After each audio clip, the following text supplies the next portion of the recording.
On n'apprend pas à être mère, on le devient. C'est un chemin. Ce leitmotiv revient souvent quand on devient mère. Quand je suis devenue mère, je me suis parfois sentie très seule dans ce chemin parsemé d'inconnus et il s'avérait parfois plus compliqué et difficile que je ne l'aurais cru. Quand j'ai écrit mon livre « Vie de femme, vie de mère », j'avais très envie d'aborder le sujet du burn-out maternel et des douleurs en lien avec la maternité. J'avais envie de libérer la parole des femmes, des mères, pour leur permettre d'oser dire et poser des mots sur une souffrance ou une expérience qu'elles mettaient sous silence. J'avais envie de transmettre ma parole de femme et d'apporter ma petite pierre à l'édifice, partager mon chemin de résilience, mes outils pour contribuer à plus d'alignement et de clarté dans la vie des femmes. Et c'est ainsi que j'ai construit ce petit questionnaire ludique pour partager l'expérience de différentes femmes, différents vécus, différentes approches. Si à l'écoute de ce podcast, vous avez vous aussi envie d'apporter votre pierre à l'édifice, alors contactez-moi en message privé. En attendant, je vous souhaite un beau voyage, un beau partage et une belle expérience. Je suis Mélissa Nittenberg, Shakti, femme louve, chamane, tisseuse d'histoire et chanteuse d'âme. Je lead, j'écoute, je transmets, j'inspire et j'éveille. Un peu sorcière, un peu celle qui, un peu fée, je crée et guide les femmes à retrouver leur essence et à créer leur légende personnelle. Tisse ton histoire et retrouve ton plein pouvoir. Telle est ma devise.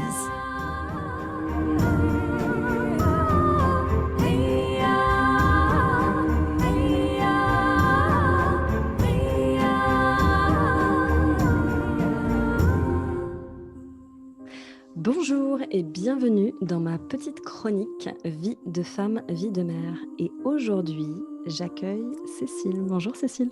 Bonjour Mélissa, merci de m'accueillir chez toi. Avec grand et énorme plaisir. Cécile, tu es maman ? Oui, tout à fait, je suis maman d'une petite fille, enfin une grande fille maintenant adolescente qui a 14 ans. Ok. Est-ce qu'il y a une particularité à ta vie de maman? Quelque chose qui te caractériserait par rapport à d'autres mamans? Je sais pas, tout ce qui peut te venir, Peut- qui te semble important. Peut-être le fait que ma fille, parfois, j'ai l'impression que c'est ma mère. Ok. Parce que nos enfants sont nos enseignants, tu vois. C'est un peu Waouh. aussi nos enseignants. C'est-à-dire que c'est pas que dans un sens. Pour moi, Ouais. c'est aussi dans l'autre sens. J'apprends énormément de ma fille. Elle a beaucoup de sagesse du haut de ses 14 ans. Et, D'accord. et donc, on grandit l'une avec l'autre, quoi. Waouh. Magnifique. Tout un programme. Alors, on va commencer ce fameux questionnaire. Première question, quel est ton plus beau souvenir de maman? Écoute, c'est quelque chose de très simple. J'étais partie avec ma fille, je crois que c'était chez ma mère, enfin on était sur le chemin en tout cas. Et j'ai encore ce souvenir parce qu'elle était jeune, elle devait avoir 4 ans ou quelque chose comme ça. Et on s'est arrêté près du canal du Midi, donc sur la route pas loin de Carcassonne. Et c'était comme un moment très paisible. On s'est arrêtés toutes les deux, juste se poser. Et on était vraiment dans le moment présent où elle regardait les fleurs le long du canal. Et on s'est posé. Et tout d'un coup, il y a 2 petites libellules qui se sont posées sur la fleur et qui ont formé un cœur. Mmh. Toutes les deux. Alors, je pense que c'était en train de copuler, n'est-ce pas? Mais en tout cas, la forme, c'était un cœur. Et là, je me suis dit que c'était exactement ce qui caractérisait tu vois, juste la magie, le fait d'être maman, c'est-à-dire ce moment, dans le moment présent avec ton enfant, Mmh. où il se passe quelque chose. Il y a de la magie et c'est juste beau, quoi. C'est l'amour, l'amour inconditionnel quelque part. Donc, pour moi, ça a été voilà, juste un moment très fort, je m'en souviens bien. Après, il y a plein d'autres moments, évidemment, mais celui-là, il m'a marqué. Yes, tu m'étonnes, avec les libellules en plus. Quelle a été ta plus grosse galère de maman?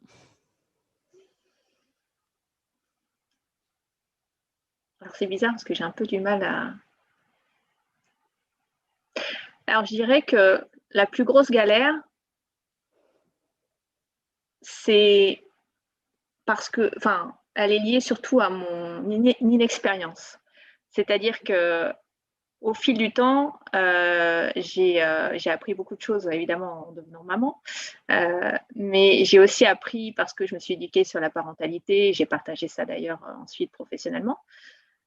Mais tout ce que j'ai appris lorsqu'elle avait déjà 6-7 ans, j'aurais tellement aimé le savoir quand elle était bébé, où je ne comprenais pas forcément ses pleurs, où j'étais un peu désemparée parfois, où quand elle ne dormait pas, ça m'exaspérait. Et en fait, il y avait plein de moments comme ça où j'ai pas un moment spécifique si tu veux, mais c'est plus une incompréhension de ma part sur le fonctionnement de l'enfant. Et, et j'ai appris plus tard les choses que j'aurais pu faire autrement, qui auraient changé en fait la donne. Mais c'est ok, hein, ça fait partie du chemin et de la découverte. Mais voilà, c'est plus quand elle était vraiment, quand elle avait moins de 3 ans, quoi, enfin, quand elle était vraiment toute petite et il n'y avait pas encore la communication verbale.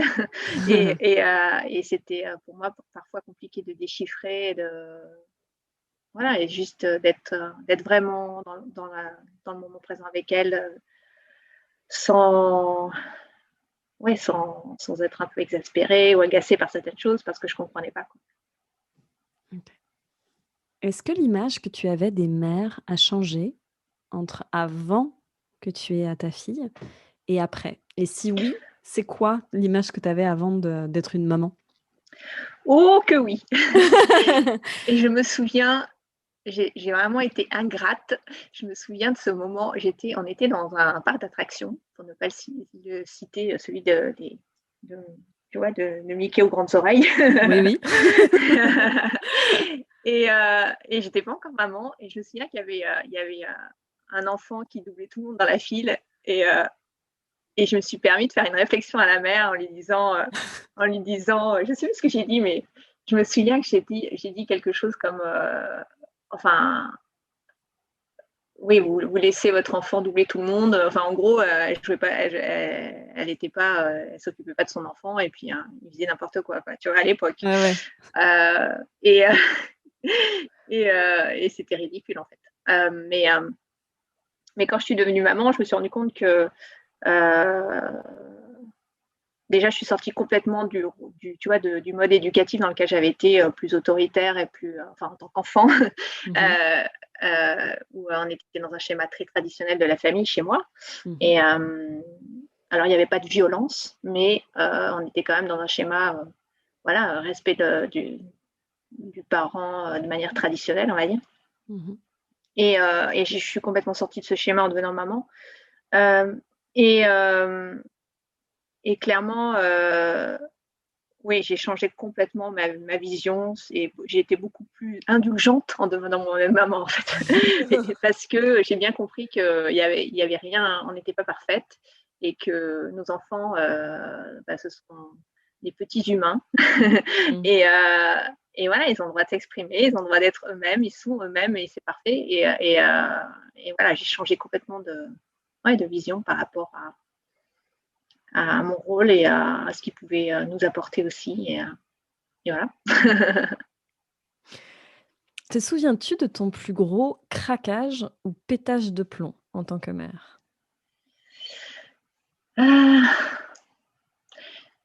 Alors ça va paraître assez bizarre ce que je vais te dire, mais j'ai pas vraiment, je sais pas, disons que j'ai toujours été un petit peu le tampon, tu vois, entre le papa de ma fille et elle. Okay. Parce que personnellement, j'ai découvert une patience incroyable en devenant mère. Et donc, je me souviens pas vraiment de scènes où j'ai vraiment pété un câble ou quoi que ce soit, ou craqué. Je me souviens que j'étais exaspérée quand elle était toute petite, mais plus, mais tu vois, je sortais, je passais le relais. Je me souviens pas avoir vraiment craqué. Ça, ouais. Parce que c'est pas trop dans mon tempérament, je pense, dans l'absolu, tu vois. Même dans les relations avec les adultes, d'ailleurs, hein, c'est pas. Mmh mh. Hem, donc est-ce que j'ai vraiment craqué à un moment? Peut certainement, hein, mais j'ai pas de souvenir, Mmh. C'est plus de heu l'exaspération, ce que tu disais, par rapport ouais. au sommeil ou aux cris que tu pouvais pas comprendre, Ouais, voilà. Donc j'étais plutôt, le genre de maman à m'exaspérer, mais toujours à revenir à faire «l'effort» quoi, entre guillemets, Mmh mh. tu Mmh vois? mh. Mmh. Et quand j'en pouvais plus, bon, après j'avais qu'un enfant, hein, donc c'était Mmh. relativement facile, tu vois? Parce que, quand j'en pouvais plus, je passais le relais, au papa et papa était présent. Mmh Donc mh. j'avais la chance d'avoir un conjoint présent, ce qui est pas toujours le cas, hein, parce qu'il y a beaucoup de mamans qui sont seules, et moi, j'avais cette chance-là, donc c'est vrai que ça change complètement la donne quand tu as qu'un enfant, quoi. Je pense que quand tu en as plusieurs, c'est plus, la même histoire et d'ailleurs, une des raisons pour laquelle on n'a pas eu de deuxième enfant, c'est parce qu'on sentait déjà que, c'était voilà, c'était pas évident pour mon conjoint. Bon, moi, j'étais parfois, quand elle était toute petite, un petit peu agacée aussi, donc voilà. Mmh mh. Quelle a été ta plus grande leçon sur ton chemin de maman? Bah, ma plus grande leçon, c'est ce que je te disais tout à l'heure, c'est qu'alors déjà, il y en a enfin, je veux dire, il y en a 2. La première, c'est que, comme ma vie professionnelle était vraiment très importante pour moi aussi, heu, j'ai vraiment intégré, ma fille dans l'activité et c'est pour ça que j'ai créé quelque chose sur la parentalité, tu vois? Mmh mh. Parce que pour moi, c'était une façon de combiner à la fois mon rôle de maman et mon activité professionnelle, avec fluidité. De l'intégrer en faisant plein de vidéos avec des activités créatives ensemble, de faire des choses qu'elle, elle aimait et que moi, bon, je faisais, parce que ça lui faisait plaisir. Mais le fait de l'intégrer dans ma vie professionnelle, bah, tout d'un coup, ça a donné, ça m'apportait énormément également et du coup, c'était juste, une manière, sympa de le faire. Et la deuxième chose, c'est d'apprendre énormément, comme je te disais tout à l'heure, de ma fille. C'est-à-dire que, on est très complémentaires. Elle est très organisée, très structurée et en fait, elle m'apporte énormément et j'ai appris beaucoup, grâce à elle, en fait. Et parfois, elle a des réflexions, alors j'en ai pas précisément en tête, mais où elle prend beaucoup de recul sur les situations Mmh. et du coup, c'est vraiment de la sagesse, quoi, tu vois? Pour moi, c'est juste assez magique de vivre ça avec son enfant, parce qu'elle voilà, elle m'apporte énormément dans sa façon d'être, dans qui elle est je suis contente qu'elle m'ait choisie comme maman. Qu'est-ce que tu aurais aimé, on en parlait justement tout à l'heure, qu'est-ce que tu aurais aimé qu'on te dise avant de devenir mère? En fait, j'aurais aimé qu'on me dise que j'aurais aimé apprendre plus tôt, en fait, toutes les choses que j'ai apprises plus tard sur l'éducation positive, sur, la parentalité ludique puisque c'était mon credo. Heu, J'aurais aimé qu'on me dise, que nos enfants, c'est le non-verbal qui compte avant tout et que c'est vraiment la clé, en fait, pour communiquer avec eux de la meilleure façon quand ils sont jeunes. Hem et puis j'aurais aimé, qu'on me dise que c'est OK de pas être la maman parfaite et heu et que j'allais ressentir cet amour tellement inconditionnel que ce serait juste parfait, quoi. Donc c'est ce qui s'est passé à la naissance de ma fille. J'ai vraiment ressenti, un amour incroyable, que j'avais jamais ressenti avant, en fait. Ça a été assez puissant. Donc ouais, j'aurais surtout aimé, avoir toutes les clés que j'ai apprises plus tard et j'encourage tous les parents à vraiment s'informer, voilà, se mettre, en fait, dans une situation d'ouverture et d'apprentissage tout le temps, en fait. Heu et ça change complètement la perception qu'on a de nos enfants, la façon de voir les choses, l'éducation, la relation, voilà, c'est juste merveilleux. Mmh. Quel cadeau penses-tu le plus serviable à recevoir quand on est mère? Mmh! Hem, Tu veux dire, au début, au tout début?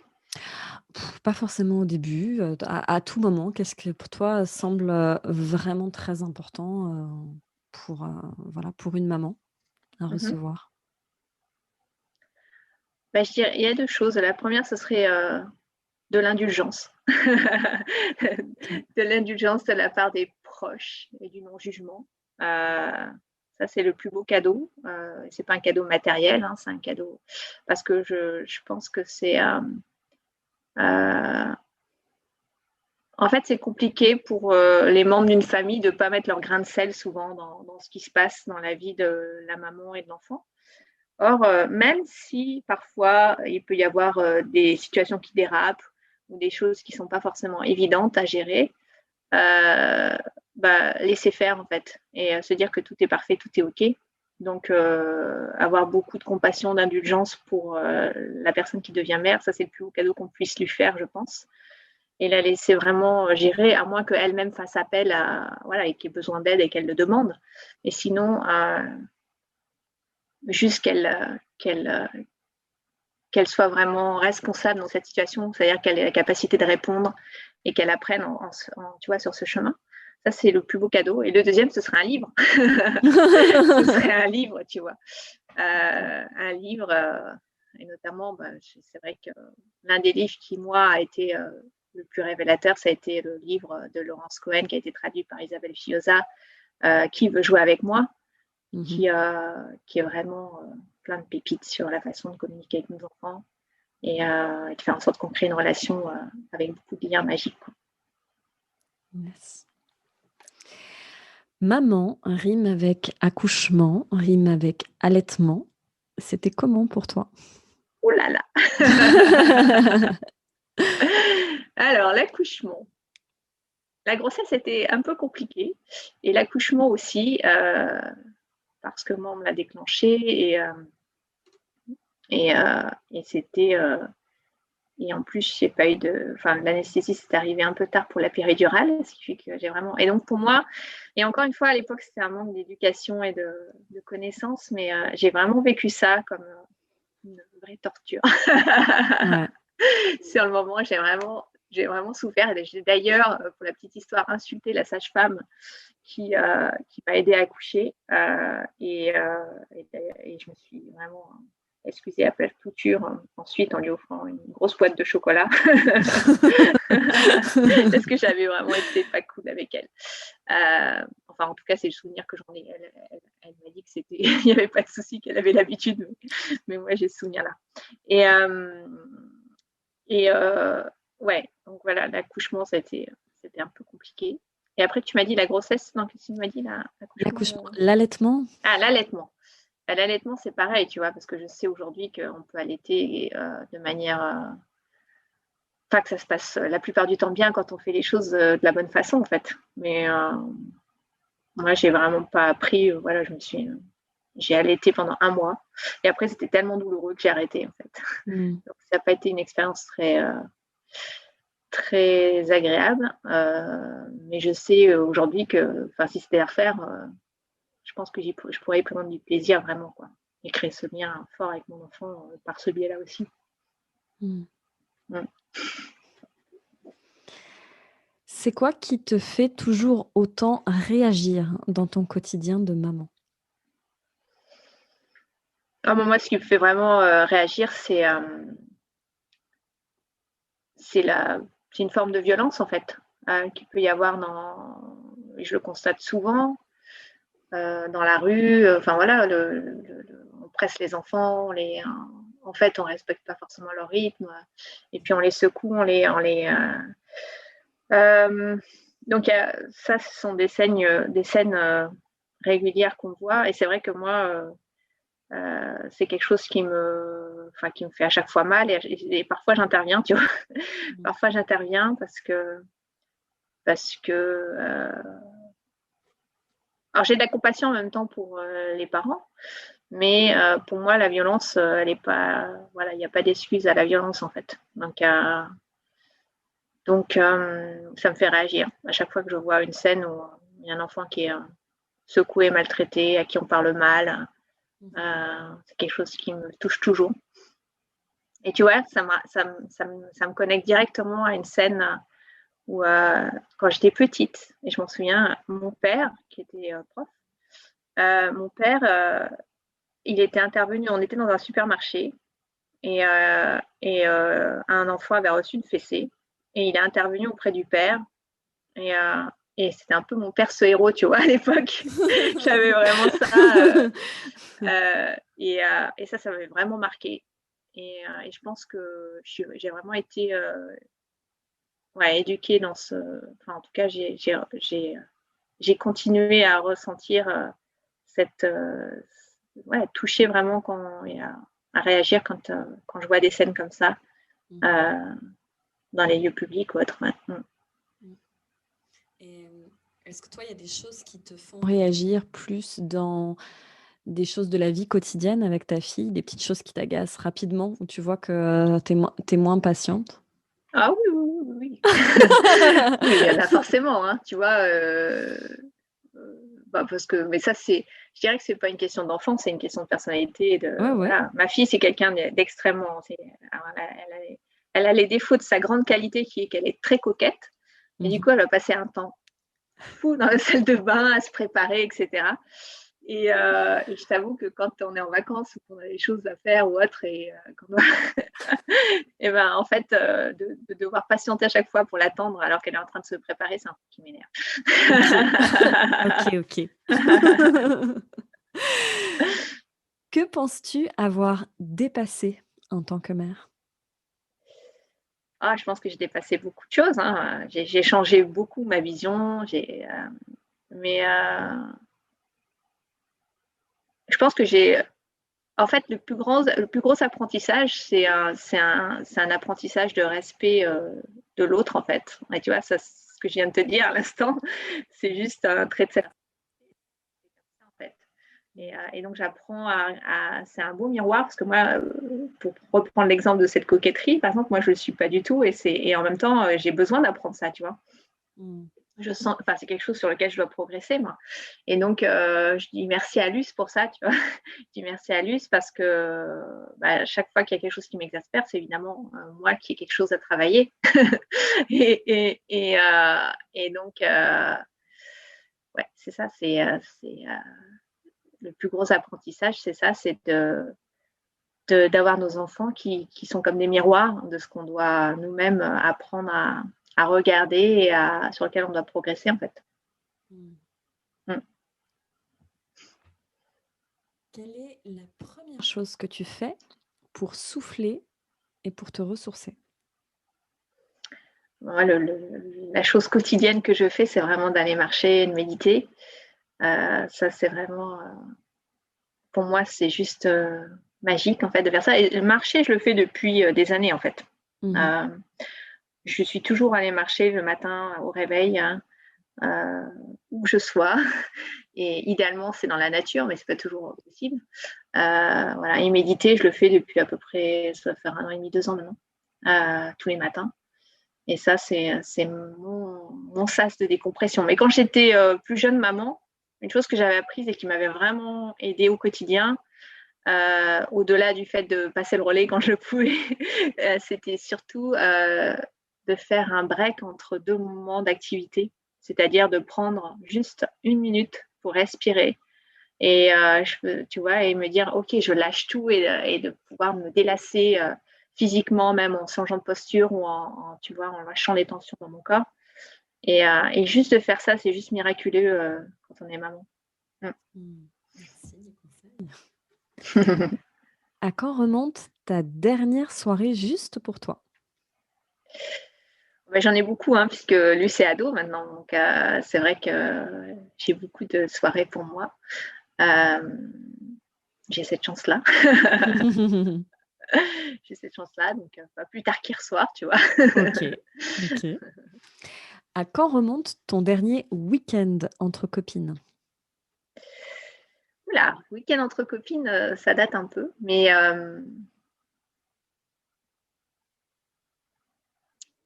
alors ça c'est une bonne question.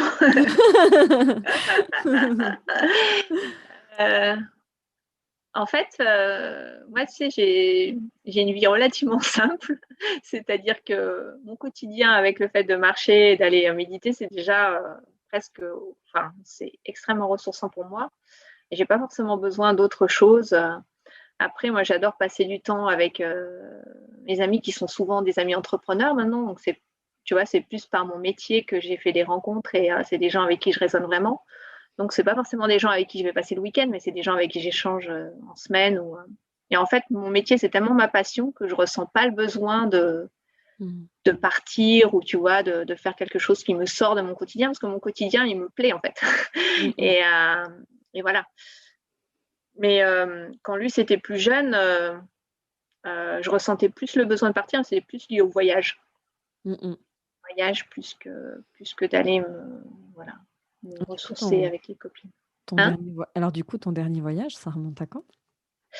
Mon dernier grand voyage, on va dire, c'était il y a quelques mois, là, il y a 3-4 mois maintenant. Je suis partie au Brésil. Ah, super. Et c'était juste magique d'aller là-bas et de pouvoir profiter de cette belle terre, de l'océan là-bas. Et donc, j'y suis allée au moment où c'était l'hiver là-bas, mais l'hiver au Brésil, tu vois, c'est le printemps en France, quoi. Donc, c'était juste génial. Et l'océan est très chaud. Et surtout de vivre ces voyages où j'ai la chance de pouvoir avoir un métier où je peux rester plusieurs semaines sur place, en fait. Et là, on apprend vraiment à vivre voilà, la culture, vivre localement et profiter pleinement de la vie quotidienne là-bas, quoi. Donc, c'était juste magique. Parfois, tu sais qu'il ne faudrait pas, mais c'est plus fort que toi. Tu le fais quand même pour tes enfants, pour ta fille. Genre le truc, tu sais que non, mais je le fais quand même. Oui, oui. Parfois, je me surprends à dire des choses ou avoir des réactions. Et je m'en rends compte immédiatement, donc je corrige, mais c'est trop tard, je l'ai quand même dit, tu vois. Donc, il y a des choses où je vais réagir de manière un peu injuste parfois, où je vais me positionner dans un rôle, ouais, peut-être où je décide pour elle sur certaines choses. Et en fait, et là, bon, la chance qu'on a avec une ado, c'est qu'elle vous le dit. C'est plus, voilà. Donc, du coup, elle me le dit et c'est parfait parce que je me rends compte, des fois, je me rends compte par moi-même sans qu'elle me le dise, mais je vais dire, et je corrige tout de suite ou je vais lui présenter mes excuses ou autre. Mais ça, je me suis surprise assez régulièrement à dire des choses. Je me dis, mais non, t'as pas à lui dire ça en fait. Elle est responsable de sa vie et elle a le droit de décider à partir du moment où sa sécurité peut en jeu, en fait. Et voilà, il n'y a pas de. Tu vois, on peut décider de plein de choses. Quelle est la chose dont tu es la plus fière en tant que mère? Je pense que c'est de moi-même toujours être dans cette quête d'incarner qui j'ai envie d'être, en fait, en tant qu'être humain, tout simplement. Et à travers ça, lui donner d'autorisation d'être qui elle est vraiment, c'est-à-dire sans jugement et sans. On est toutes les deux très différentes, mais vraiment très, très différentes. Et voilà, je pense que c'est cet amour inconditionnel qui est là présent entre nous et qui fait qu'elle sait qu'elle peut tout faire, en fait. Il n'y a pas de limite. Elle le sait, et moi-même, en étant libre et en exprimant qui je suis et en me connectant autant que je peux à mon authenticité et en étant aussi sur ce chemin de plus d'amour de soi, etc., mais je sais que je l'autorise aussi à être cette personne, en fait, et à faire ce qui est important pour elle. Et ça, je pense que c'est vraiment la plus grande fierté. Vie de femme, vie de mère, vie de couple. Ton expérience de ça, c'est quoi? Alors, moi, je me suis séparée récemment, donc c'est vrai que la vie de couple a été magique par certains côtés, et puis moins magique ces dernières années, on va dire. Mais je pense qu'on a quand même réussi à faire une chose, même si on était très différents avec mon ex, on a quand même réussi à s'entendre sur les valeurs qu'on voulait transmettre à notre fille et à ce qu'elle trouve son équilibre avec nos différences à nous, qu'elle trouve son équilibre et qu'elle s'épanouisse en fait. Et ça, je remercie mon ex pour ça parce que c'était pas forcément évident vu qu'on était vraiment très très différents tous les deux et qu'on n'avait pas forcément les mêmes vues. Mais on a quand même réussi à s'entendre là-dessus. Et la vie de couple quand on est parent, c'est il y a des hauts et des bas, on va dire, hein, puisqu'on n'est pas toujours disponible l'un pour l'autre, mais c'est important de trouver du temps pour l'être, pour faire en sorte que ça fonctionne. Et après, nous, on s'est séparés pour des raisons qui étaient simplement qu'on avait évolué sur deux chemins vraiment différents, mais on a toujours fait en sorte aussi, quand on était bien ensemble, de trouver des moments rien que pour nous, en fait. Et c'était important, je pense, de préserver ça. Et donc, les grands-parents étaient juste parfaits pour venir garder Luce, où elle allait passer des vacances chez eux. Et on n'était pas vraiment... voilà, elle n'était pas forcément scotchée avec nous. Luce, pendant les vacances, elle avait toujours passé les vacances chez les grands-parents. On n'est pas toujours d'accord avec la façon dont les parents agissent avec les enfants. Mais là aussi, tu vois, c'est un peu comme ce que je disais on est dans le non-jugement, quoi. Ils vivent... je veux pas savoir ce qui se passe, en fait. Enfin, à partir du moment où il n'y a pas de violence, évidemment. Mais je veux dire, je veux pas savoir ce qui se passe. Ils vivent leur vie, ils ont leur petit cocon. Et du coup, ça fait... Aujourd'hui, elle est très proche de ses grands-parents, Luce, que ce soit de ma mère ou de mon père décédé, mais de ma mère ou des parents de mon ex. Et ça, c'est chouette qu'ils aient pu avoir cette relation parce que nous, on s'est autorisé à vivre notre vie de couple aussi, à avoir des moments pour nous. Yes. Alors, as-tu une personne à qui tu peux confier tes enfants les yeux fermés? J'en ai plein. J'en ai plein. Oui, il y a les grands-parents, il y a les amis. Enfin, j'ai jamais eu de problème, moi, pour confier Luce. Même toute petite, quand elle était bébé, il y a des babysitters qui venaient de temps en temps. Et la confiance, ça s'instaurait vite, en fait. J'ai jamais eu de soucis. Et du coup, elle a été habituée et ça s'est toujours très, très bien passé. Alors, c'était pas du permanent, évidemment, hein, mais de temps en temps. Et c'était... ouais, je suis assez en confiance avec les gens en général. Perfectionniste, exigeante ou contrôlante? Entre ces 3 mots, lequel te parle le plus et pourquoi? Je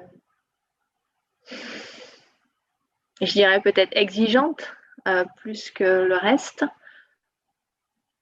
Bon, en fait, sans plus quand même, hein, mais exigeante parce que je le suis peut-être avec moi-même et donc j'ai tendance aussi à l'être avec elle. Ouais, je dirais que c'est ça le plus parlant, dans le sens où je vais... c'est assez dans le non-dit, dans le non-exprimé, mais elle-même, elle a cette exigence vis-à-vis d'elle. Alors, je ne sais pas si ça, là, tu vois, ça vient de nous, parents, parce que son père aussi est assez exigeant, ou c'est simplement elle qui a cette qualité ou cette défaut. Je ne sais pas si c'est l'un ou l'autre. Mais en tout cas, elle a un niveau d'exigence avec elle-même et quand en fait c'est assez naturel, quoi, je dirais. Ouais, donc c'est celui-là qui vibrerait le plus en toi, la partie exigeante. Oui, ouais. Oui, et en même temps, tu vois, quand on est toujours dans l'évolution, dans la progression, dans l'envie d'élever ses standards de vie, etc., il y a un niveau d'exigence quelque part qu'on s'impose. Et c'est peut-être lié à une forme de discipline, tu vois, qu'on a vis-à-vis de soi. Ouais, je pense que c'est celui qui est le plus... Alors, je ne suis pas toujours disciplinée moi-même ou exigeante. Je ne réponds pas toujours aux attentes que j'ai vis-à-vis de moi. Mais en tout cas, c'est quelque chose auquel je fais attention parce que je me rends compte que quand on veut progresser, mine de rien, il y a quand même une forme de courage et de discipline à avoir et d'exigence vis-à-vis de soi, en fait, pour passer des caps, quoi. Dans ta vie de mère, qu'aurais-tu aimé changer ou faire différemment? Plein de choses. Quand lui c'était bébé, j'aurais tellement aimé communiquer beaucoup plus avec elle, en fait. Enfin, je le faisais, mais être, tu vois, ne serait-ce que dans les échanges de regards, dans le toucher, dans la présence, dans le moment, passer du temps à juste être, en fait, avec elle et être beaucoup plus dans cette interaction non verbale, tu vois. Mm. Et ça, je l'ai appris plus tard et c'est vrai que voilà, j'aurais aimé. Et après, il y a plein de moments où j'ai pas forcément été une mère très exemplaire, hein, où j'aurais aimé peut-être être plus compréhensive ou les choses. Mais bon, encore une fois, tout est parfait. Hein. Il n'y a pas de, on progresse. Tu vois, une des raisons pour laquelle j'ai ensuite développé mon activité autour de la parentalité, c'est justement parce qu'il y avait un décalage et parce que je me suis rendu compte aussi qu'il y avait des choses que je faisais assez intuitivement et naturellement qui étaient finalement top et d'autres choses sur lesquelles j'ai tellement appris que j'avais envie de le partager.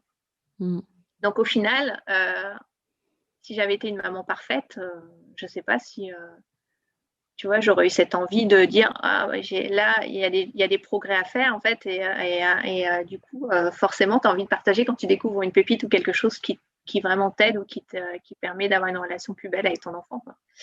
Et donc, c'est juste parfait comme ça. Et enfin, dernière question, quel est ton prochain rêve de femme? Mon rêve, moi j'ai une vision, tu veux dire alors, rêve de femme, c'est très large hein, comme question. Ah oui, justement, ça laisse libre interprétation à l'invité. Moi, il est toujours en lien, il y a deux choses. La première, c'est vraiment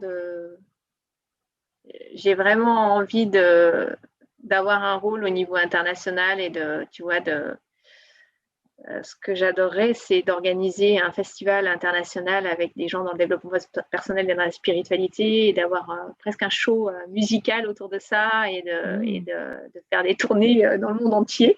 Donc ça, c'est ma grande vision. Je ne sais pas si je la réaliserai dans cette vie-là, mais... Et la deuxième, elle est liée à ma fille parce que j'ai vraiment envie de lui montrer que tout est possible et du coup, ça me donne, tu vois, une sorte de...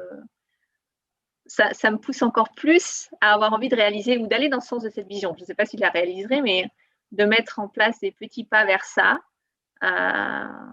des petits pas très simples, mais qui aujourd'hui me rapprochent un petit peu de cette vision et de montrer à ma fille que tout est possible dans cette vie, en fait, et que c'est juste se s'ouvrir à la magie de la vie et de se laisser guider, et de se laisser inspirer et d'agir toujours en étant inspiré, en fait. Donc, c'est ça mon rêve. Waouh, le programme. Maintenant, il y a une petite tradition donc dans la chronique, c'est que j'ai demandé à des femmes qui sont mères ou qui ne sont pas mères de poser une question vraiment sans tabou qu'elles aimeraient pouvoir poser à une autre maman. Et donc, on en tire une au sort ensemble. Donc, ni Cécile ni moi ne connaissons la question d'aujourd'hui. Ah, intéressant. Comment accepter l'allaitement quand notre enfant nous réclame cette partie de notre corps presque toute la journée pendant des mois? Alors, je ne suis pas forcément la mieux placée, hein, vu mon expérience, mais pour répondre à cette question. Mais partage avec toi ton vécu. Mais, ouais. Mais je pense, enfin, mon sentiment, c'est que le plus important, c'est que soi-même, on sente que c'est juste pour soi déjà, d'allaiter et de donner ce temps et de partager ce moment qui, avant tout, devrait être un plaisir et un moment de connexion. Et je sais qu'il y a beaucoup de mamans qui le vivent comme ça aussi. Hein. Donc, c'est pas parce que moi j'ai une expérience différente que voilà, c'est le cas pour tout le monde, bien au contraire. Et je pense que le plus important, c'est de se faire accompagner par des gens qui savent, en fait. Et moi, je sais que ma fille, ça a été juste un calvaire pour moi parce que effectivement, elle voulait être au sein toute la journée, boire toute la journée, et c'était hyper douloureux pour moi. Et en discutant par la suite avec des personnes qui sont spécialisées dans l'allaitement, je me suis rendu compte qu'il y avait vraiment une position, il y avait vraiment des choses à faire pour que ce soit plus douloureux et que ce soit un moment de partage et que ça change complètement la donne. Et donc, oui, mon conseil à moi, ce serait d'aller se faire accompagner et d'aller voir les gens qui savent, en fait. Et il y en a plein aujourd'hui, il y en a plein. Il y a des personnes qui sont spécialisées dans l'allaitement et qui sont vraiment top, quoi. Je sais pas si toi, tu as quelque chose. Moi, par rapport à ça, je dirais vraiment de s'écouter aussi. Parce que ce que tu disais, moi, m'a beaucoup touchée sur la notion de garder aussi une belle connexion avec ses enfants. Moi, je suis pas un super exemple. J'ai eu 2 allaitements et 2 allaitements qui étaient compliqués. Pourtant, j'avais des projets d'allaitement. J'ai fait énormément de choses par rapport à ça et l'envie était là, mais physiquement, ça suivait pas.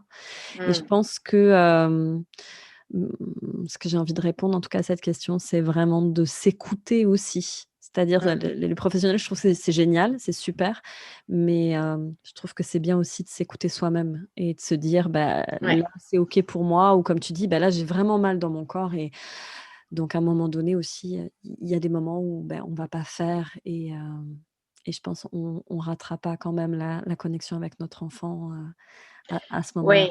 Oui, ça c'est important de le dire aussi, tu as raison, parce que le lien, il est là où on veut qu'il soit, en fait.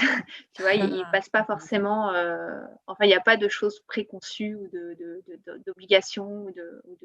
Moi, je me suis rendu compte de ça au fil des années, en fait, c'est que ce qui est très important, c'est l'intention qu'on a dans tout ce qu'on fait, en fait. Et ça peut être à travers l'allaitement, mais ça peut être à travers d'autres.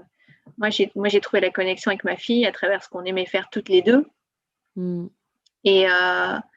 Et la complicité qu'on a créée, elle s'est faite à travers notamment le jeu, mais il y a eu plein de choses qui ont fait qu'aujourd'hui on est complices, et pourtant, encore une fois, on est très différentes. Et je sais qu'il y a pas mal de parents qui ont des soucis avec leurs ados, et nous, on est hyper proches, et c'est pas passé par l'allaitement. Ouais. Pas du tout. Pas du tout. Et je pense que c'est l'intention qu'on a et cet amour inconditionnel qu'on peut transmettre à travers plein de canaux, en fait. Il n'y a pas un seul canal. C'est une énergie, une vibration. C'est ce qu'on aimait, c'est nos mots, c'est le temps qu'on va passer avec eux, le silence. Tu parlais du silence. Le silence, juste être dans le moment présent avec eux.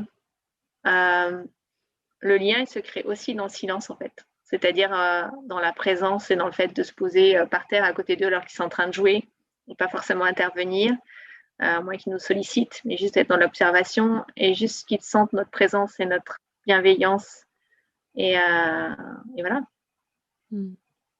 Et avec les bébés, il est facile aussi de se connecter à travers ce que je disais, le non-verbal et le fait de les toucher, d'être dans cet échange de regards où on peut envoyer, en fait, tellement d'amour à travers un regard. Et voilà, il n'y a pas besoin de plus, en fait. C'est juste qu'ils ressentent, en fait, cette affection et ce lien affectif. Ouais. Yes, écoute, par cette belle image va se terminer notre entretien. J'aime beaucoup sur la notion de la connexion qui peut passer aussi par le toucher, par le regard, comme tu dis, par le non-verbal. Belle image de connexion. Ouais. Ainsi s'achève donc notre session de questions. Cécile, je te remercie. Je te remercie beaucoup pour la qualité de notre échange, pour ta bienveillance et pour tous tes beaux partages. Merci beaucoup pour ta confiance aussi. Merci beaucoup, Mélissa. Merci de l'invitation et ça m'a fait plaisir d'échanger avec toi sur ce sujet qui est tellement important pour les parents. Et je vous invite à me retrouver dans le prochain podcast et à mettre un commentaire et des likes et à m'envoyer vos questions ou à me contacter aussi si vous aussi vous voulez partager votre vie de femme, vie de mère. À très bientôt. Au revoir.